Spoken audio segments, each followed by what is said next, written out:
सब जानते हैं कि 18वीं शताब्दी हम सब के लिए अगर इन कपास मसाला और इसके कारण से जानी जाती थी, लेकिन 19वीं शताब्दी में पेट्रोल ने जो अपना मुकाम हासिल किया,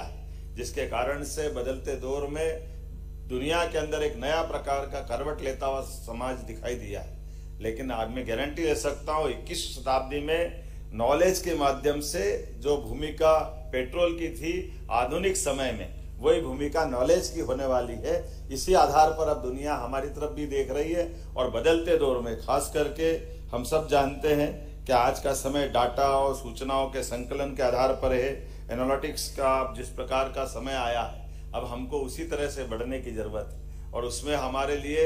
आपके जैसे संस्थान की बहुत महती भूमिका है, बड़ी भूमिका है। मैं आपको बधाई देना चाहूंगा। लेकिन ऐसे जैसे मैंने कहा है कि हमारे यहाँ आज भी आइंस्टीन ने कहा है कि गति में गति, प्रकाश की गति सबसे तेज होती है, ये हम जानते हैं। लेकिन काल के प्रवाह में एक उदाहरण है, रामायण काल के अंदर झांकने वाले एक ऐसे ऋषि का काकभूषुंडी जी, जिनके लिए कहा जाता है कि काकभूषुंडी जी की गति कितनी तेज थी। हम ये मानते हैं कि उनके पास ऐसा माना जाता है कि उनका अपनी गति इस प्रकार की थी कि भूतकाल की और वर्तमान काल की और इतिहास का भविष्य काल की तीनों गति में उनकी समान रूप से दक्षता थी। यही कारण है कि वो एक बार नहीं, दो बार नहीं, श्री राम के भक्त थे तो 11 बार वो रामायण काल में बार बार प्रवेश करते, जिसको आज के समय में ऐसा मान सकते हैं कि किसी पिक्चर को आपको बार बार देखने की इच्छा हो।